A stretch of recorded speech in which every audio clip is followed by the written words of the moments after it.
And we are live. Hi, everybody. Welcome to the Graph Builders office hours. Filtering in. How's it going, chat? How's it going, chat? Come on in. How's it going, Jana? How you doing? And I'm seeing Doodoo. I'm seeing American, Mr. Big, Nelly, Solomon. How's everyone doing? How's everyone doing? Today we've got Seg from Sonic Labs, and we are going to be going over Sonic L1 today. And so we're just going to be hanging out for a little bit before we get going. Seg, how you doing today, man? Thanks for stopping by Graph Builders office hours. Thanks for having me. Appreciate it. And yeah, doing really well. Hope everybody in your audience is doing well. Hope you're doing well. Yeah, man, things are going well.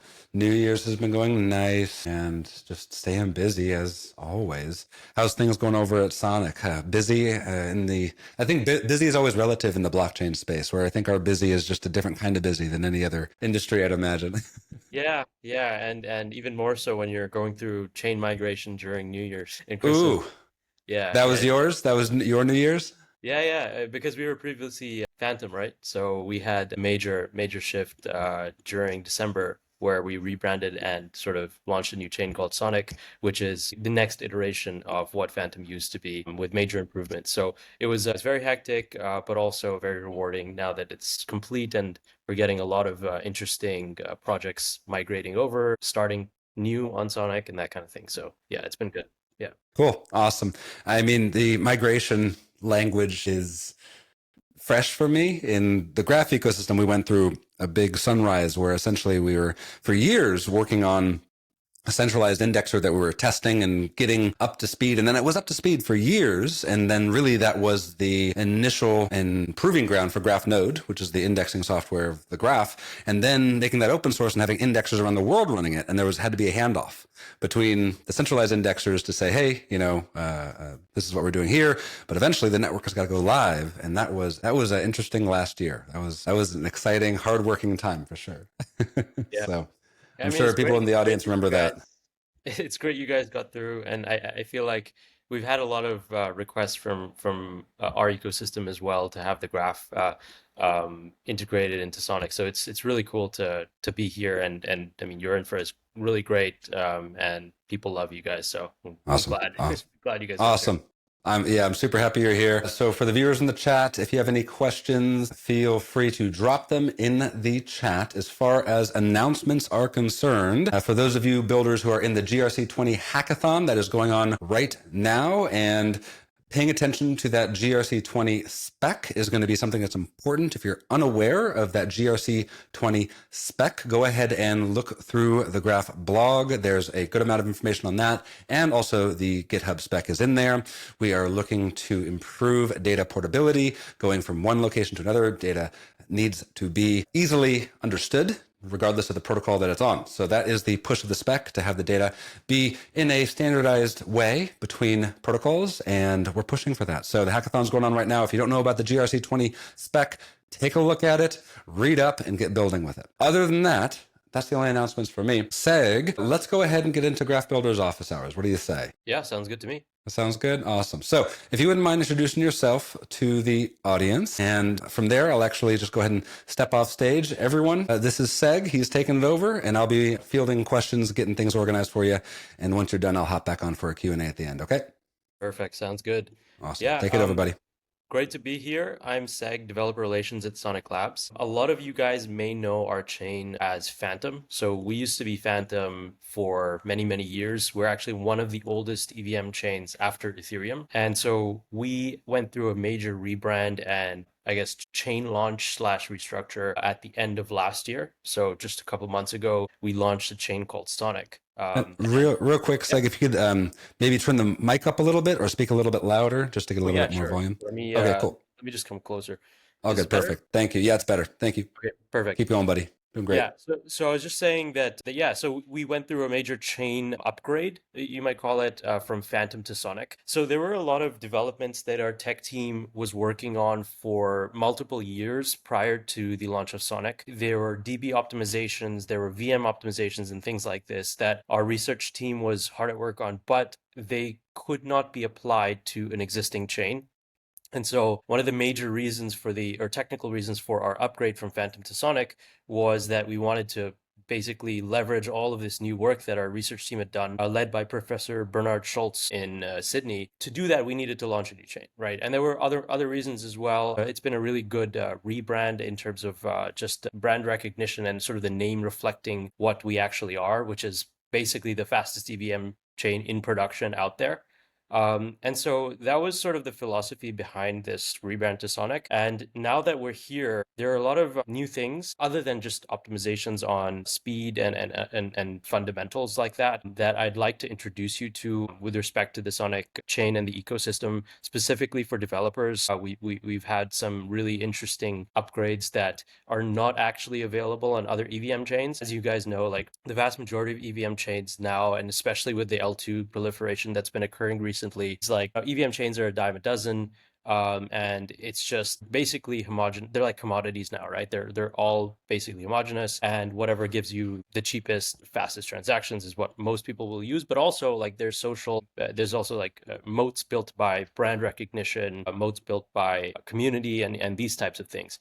So for us, we really wanted to focus on the dev ecosystem and also dev economic incentives as our major differentiator for the chain. And so because we feel like when it comes to the chicken egg scenario with devs and users, if you focus on the devs, the users will come because devs will build the best applications, and then users, and hopefully with the best UX, and then the users will come and use it. So I think what's been focused on in like the little last maybe 6 to 12 months has been a lot of UX for users, but not enough UX slash, I guess, benefits for developers specifically. And so Sonic really, and obviously we're our CTO is Andre Cronje, who built the first DeFi protocols, or some of the first DeFi protocols on Ethereum. I feel like from his vision, from what I understand of his vision and the conversations we have internally as a team, he really, really, really wants to focus on the dev experience because he's a dev himself. And so this is sort of the way that we want to, I guess, present Sonic, and the way that we want to build Sonic is the chain for devs by devs. And so with that, I'll start with the presentation that I've put together. This presentation is sort of just a rough it's not sort of fully comprehensive with respect to everything we have to offer, but it's to give you sort of a rough idea of what Sonic is and how it's different from other EVM chains and how it could benefit you as an application developer on an EVM chain. So let me share my my screen now. Just a sec. Put this in presentation mode and get it. Cool. So could you confirm you can see this? Yeah, we're seeing it. Good to go. Perfect. Thanks, Marcus. So, okay.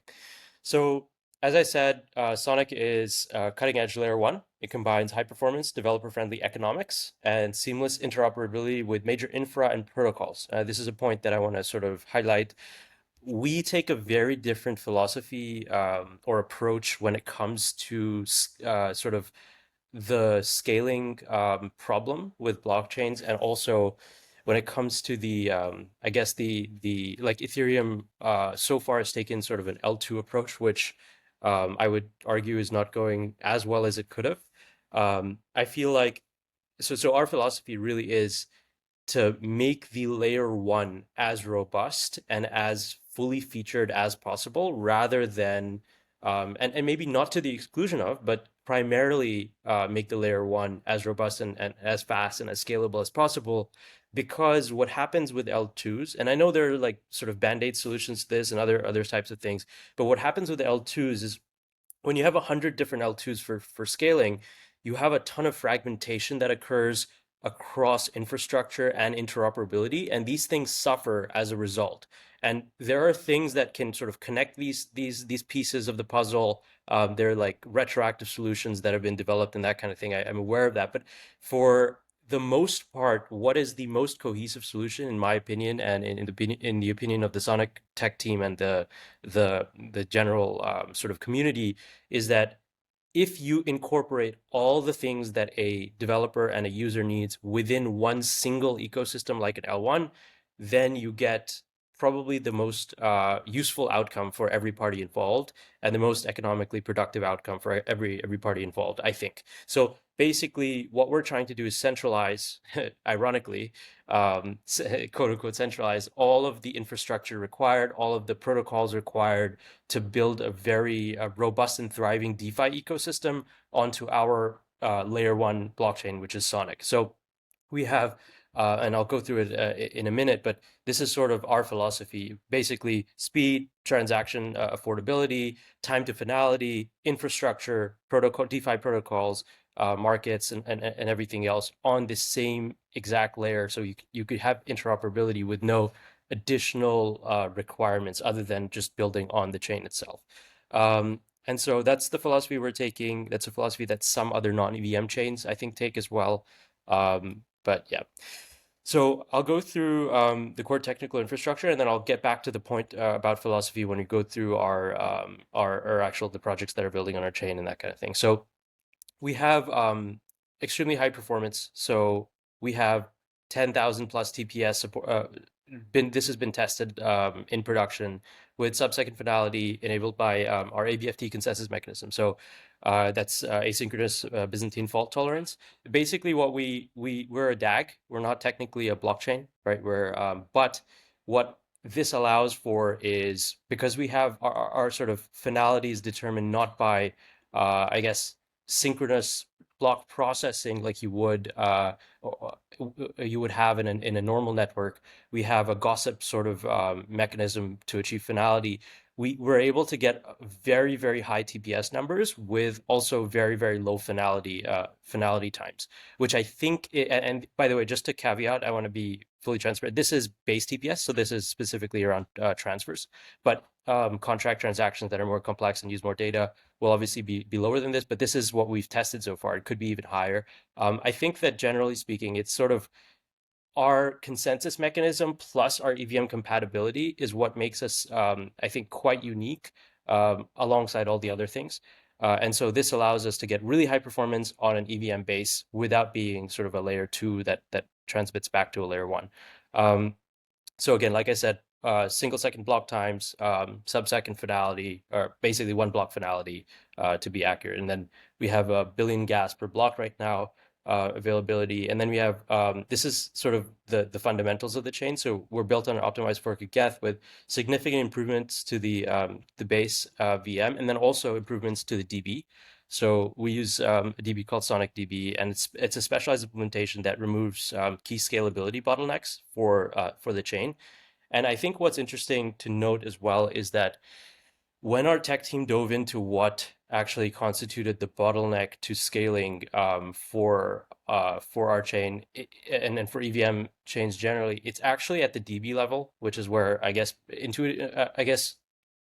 at first glance, you may not think that the DB constitutes what is causing the bottleneck. It might be the VM, or it might be the bandwidth limitations, that kind of thing. But it really is the DB. So we've sort of optimized the DB to allow for scaling. And the specifics of that can be spoken to by the tech team. If you have questions, I can get you info afterwards. But it's quite an interesting topic to explore. And then we focus, like I said, this is the philosophy that we have. We're trying to focus on scaling via our L1 rather than scaling via L2s at the moment. So next is, yeah, like I said, we have an ABFT consensus, stake requirements, 500K tokens to stake to run a validator, and this is planned to be reduced to 50K to improve accessibility. So this is S token, and actually just a quick digression on S token. So S token was a one-to-one swap from FDM. If any of you guys are still holding FDM, I know I had friends that reached out to me and said, "Hey, I hold Phantom from 2020. Can you tell me how to swap to FDM?" You can go to mysonic.soniclabs.com. I think it's my.soniclabs.com, and you can swap from FTM to S there, and it's just a one-to-one swap directly from the old chain to the new chain, just a bridge. And yeah, so the S token just represents the same as one FTM. And then you can obviously delegate the way you would delegate it on other chains to existing validators. And we have super fast finality. So this is the sort of one of the major innovations of our chain that I haven't talked about from a the perspective of developer economic incentives. And so this is what Andre Cronje's vision for Sonic was on the economic side. And this really, I think, is one of the major improvements above and beyond, or the major differentiators above and beyond other EVM chains that we have, other than all the metrics that I talked about earlier. So we have a system called fee M, or fee monetization. This allows developers to receive up to 90% of the gas fees that their applications generate back to their own dev wallet. So the way it works is you will register as a developer on Sonic using a registration contract, and by applying through the registration contract, you will then be subject to moderation, meaning you'll submit all the contracts that your protocol uses and people interact with and generate volume. And then all those contracts will be checked by our team to make sure that your protocol owns it, and you actually are who you say you are, and all this other stuff.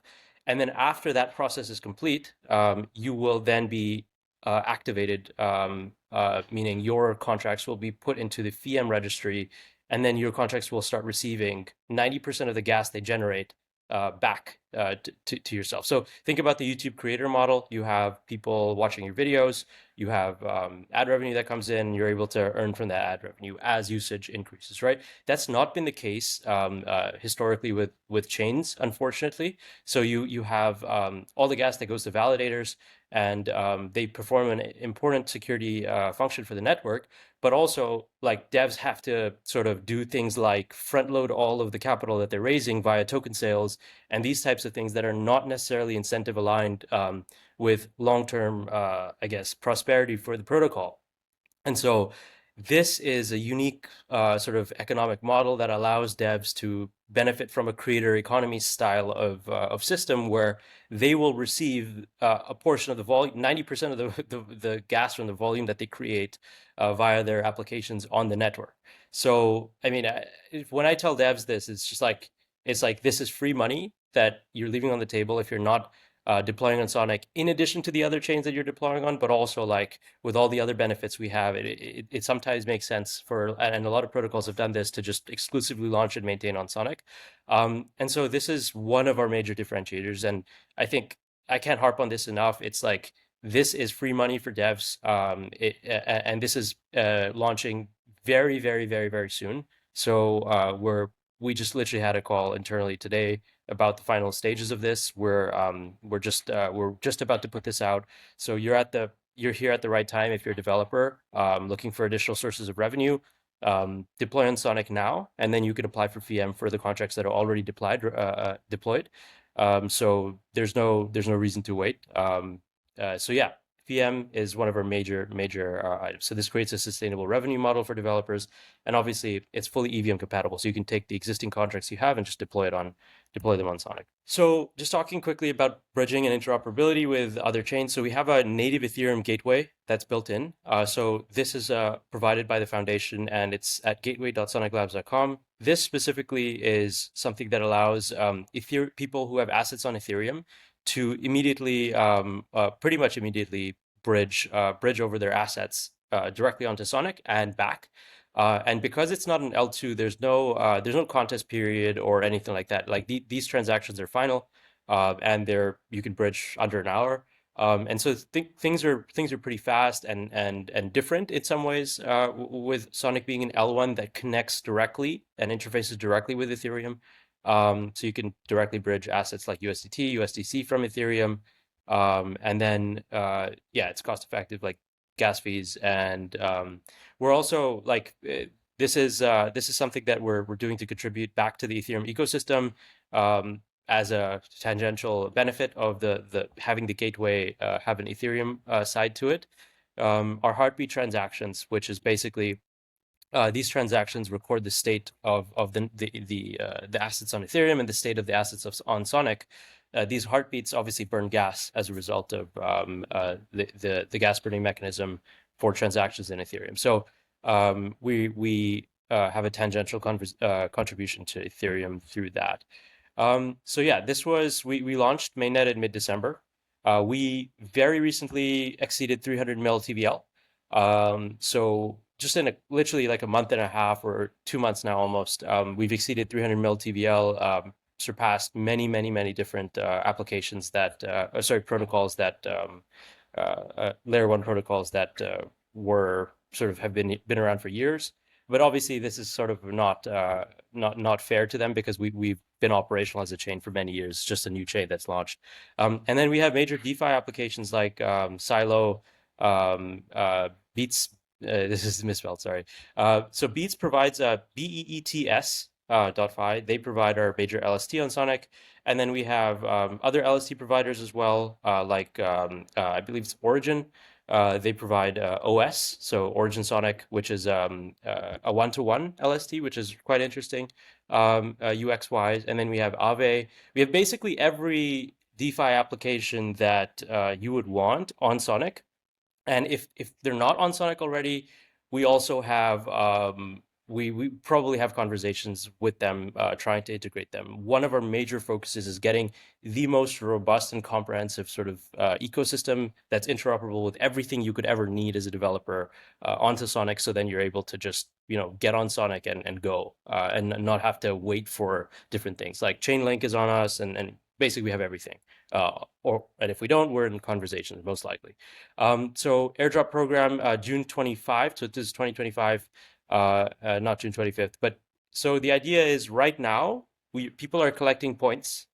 We have a points program which will ultimately lead to a 9-figure airdrop, which is around 200 million S that's being airdropped to users and developers and people who are using the chain now in different ways. And you can look up your points as you're interacting with the chain on our points dashboard, also in MySonic. So this is something that we wanted to do to incentivize adoption of the new network and to incentivize people to migrate over. And if you were to use the network now up till I think it's going to continue for a couple of years now. You'll be able to earn from that. And then obviously we have active migration projects and capital from the Phantom ecosystem. So yeah, we have. So this is something that we're really trying to work on right now internally. There's sort of some real internal work going on around AI-powered dev tooling. So specifically, people use Cursor, people use different things that are agnostic to the actual platform or ecosystem that you're building on. But I feel like and this is something that I sort of started within the company. It's with respect to AI. I feel like there are real opportunities to have a chain specific, specifically around VM and the other differentiators that we have, chain specific AI tooling that can allow for devs to have a much easier experience. It's all like ultimately AI just improves UX in my opinion, like right now. And I think that's the biggest use case for AI. I know people like to do agents and all that kind of stuff, but I think the biggest fundamental use case for AI is to improve UX across the board. So for users and devs when it comes to blockchain.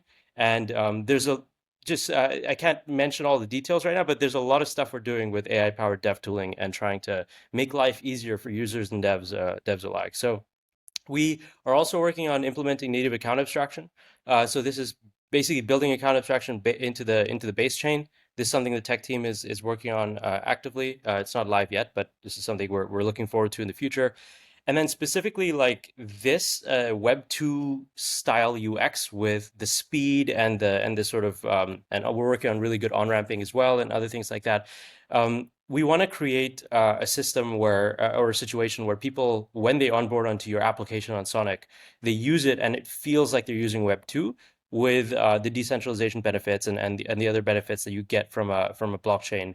And I feel like it's happened to some degree already on Sonic. So that's one thing that really excited me when we migrated over. One of my friends was over and I asked him like, hey, try our chain, try a transaction, let me know what you think. And then he's like, hey man, is your Wi-Fi broken? And I said, why? And he's like, because like the transaction is just completed, but like sometimes when you're disconnected from the internet and some UI just like completes, and you think that it's because you have a network issue.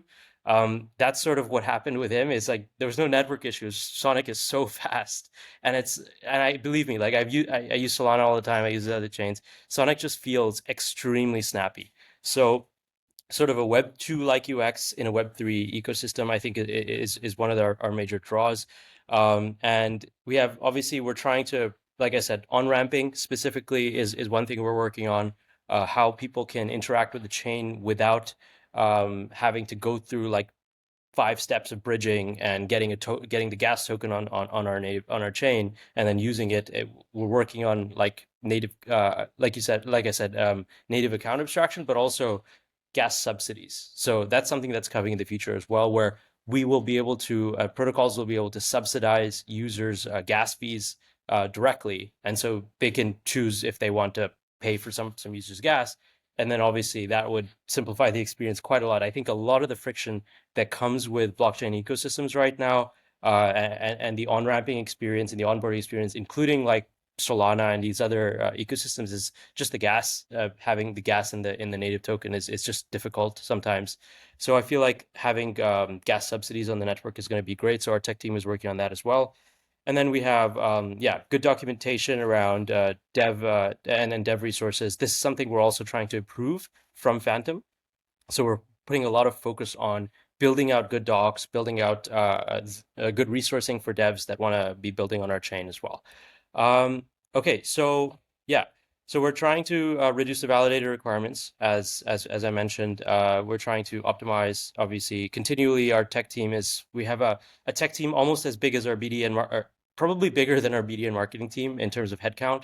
And so we're really, really tech focused when it comes to the fundamentals. So like these people are very, very specialized, and like I said, led by Professor Bernard Schultz, very specialized in VM stuff, in sort of very, very low level optimizations and that kind of thing. And by low level, I mean low level in the stack, not that they're not important. So yeah, basically optimizations that I think a lot of other chains are not really exploring. I think most people innovate at a higher level of the stack, or most protocols innovate at a higher level of the stack. Maybe there's innovation in marketing, innovation in sort of like high level UX and stuff, which is also what we're trying to do. But also we have another complete wing of our company that's working on the fundamental optimization. So like I said, UX improvements for developers and users, as I talked about quite a lot earlier, and then dev tooling with AI integration, and then ecosystem growth through incentives and support programs. So we have grants that we give out to projects that are building on our chain, as most do, but we sort of like to support directly the protocols that are really contributing to our chain, and then we have a really unique incentive mechanism for developers. So yeah, that's the presentation. I know there was a lot of info, so you can feel free to reach out to me on Telegram or X, and we can talk more. And I'm sure there'll be some questions from our host, and I'm sure there'll be some questions from the audience. So hopefully that didn't blow you guys out, but I wanted to sort of go through all the differentiators we had, and explain what we are, and what we're good for you, and how maybe we can benefit your applications. So hope that Yeah, was awesome. Great job with that. I feel the onboarding has begun with Sonic. So thank you so much for that. There's a few questions in chat. The best place to reach you, would that be X? Would that be Twitter? Same thing. Would that be Telegram? Where would that be? you can reach out on X. I'm XSEG, SEG on Twitter, and then or X, and then Gotcha. and then I'm on Telegram is probably as good. So I'm segfault0x on Telegram. So SEGFAULT0x. So feel free to DM me in either platform. Perfect. I just shared your Twitter in chat. Let's see. Got a question. As a dev, what's your favorite toolkit? That's a question from chat. A toolkit, as in like chain specific, or just general? Dev toolkit. Dev toolkit. Well, it's a bit of an abstract. I guess my answer to that, from what I interpret, would be I like to use Cursor a lot, because it's a really good comprehensive fork of VS Code that allows me to just use all the AI stuff that I want to use, and Yeah, it's nice. like I improve my agree. productivity a lot. Yeah. Did you see GitHub's new release this last few days? They're aiming to target exactly Cursor's user base. Really, is it a Copilot thing, or It's a Copilot agentic kind of combo, and I haven't used it yet, but I just saw the video this morning, and I haven't been able to actually hop over to VS Code. But I've been using Cursor for the last few months, and now I'm like, oh, okay, Wow. here comes Microsoft. Let's go. This is interesting. Definitely gonna look Yeah. after. Let's Yeah. see. Another question. And I believe you answered this, but just for the sake of clarity, what's the speed, the actual speed, not your common TPS, all transactions combined? If you have it, great. If you don't, that's okay. TPS is okay. Oh, our actual at the moment what we're processing? I can check. I'm not 100% sure. Yeah, I'll take a look and if I can find it, I'll get back to that. Sure. Okay. And another question. What are the delegation program rewards for validators? Delegation program rewards, meaning what validators get as a result of delegations for I their. believe I believe that's what they're aiming at. Yeah. Yeah, I think it's about. I think that there is a fee. There's like a commission that validators get. I'm not sure what the exact number is. You could check our docs at docs.soniclabs.com, and that will have your answer for you. Yeah. Perfect. And let's see, any other questions? I'm looking. We got the contact in there. I think that is all the questions we have. So in terms of you having a call to action with any of the devs tuning in right now, Seg, is there anything specific that you personally need some help from the devs out there in the Yeah, crypto so space? one thing I would say is, well, two major things. So all of our developments are shared through our Sonic Labs Twitter or X account, so including developer focused updates. So x.com/Sonic Labs. I'd suggest following that. And then the other thing I would suggest for devs specifically is if you are a builder on another EVM chain, I'd highly suggest launching on Sonic. It's probably somewhat low overhead for you because you just change the chain ID and some of your front stuff. Even if you don't have any users on Sonic yet, I would suggest launching and then reaching out to me, and I can connect you to our BD team and we can do some co-marketing and that kind of thing. The reason is VM is launching extremely soon. So as soon as VM launches, if you get any traction, and we're very willing to amplify projects and devs that are trying to launch on Sonic. So as soon as VM launches, all the volume you get will be just free money in terms of the 90% that you're getting back. That's awesome. So That's awesome. yeah, so definitely reach out to me on Telegram or X if you're a dev on another EVM chain, you have a project that you think could take off on another chain, and Very cool. definitely launch on us. Yeah. Very cool. And it goes without saying, of course, the Graph and Sonic are integrated. So Yes. I'm really happy to be helping out the Sonic and everyone building on Sonic. And this ecosystem is really happy to be working towards helping out your teams, your developers. So if anyone in the Sonic ecosystem is watching, we are happy to help out. The Graph is here to index the data on Sonic. So please reach out and we're happy to help with subgraphs, substreams, indexing solutions are our bread and butter. So Awesome. And I also say that we're looking forward to in the future at some point having the graph on our builder spaces. So yeah. this will be on X, and we'll figure out we're figuring out the logistics, but stay tuned, and we'll probably announce that on Sonic Labs Twitter account as well. And the idea will be the graph will be able to sort of spotlight what they're offering to our builders and the products that you guys are offering on our network. So yeah, that'll be cool. Yeah, that'd be helpful to clarify. The Graph ecosystem has a market, if you will, of different products and different solutions. It just depends on the specific application's use case and what exact thing they need. So yeah, I'm happy to come on anytime and go over the best ways to integrate from the DApp perspective. So yeah. Amazing. Awesome. So let me see if there's any more questions in Discord. That is everything for today. Seg, really nice to have you on. And until next time, everyone, next week, Graph Builders Office Hours. I'll see you out there. Thanks for participating in chat and have a good rest of your day. Thanks, everyone. All right. Take care. All right, so yeah, Seg, you'll leave that on here. There we go. 3, 2, 1.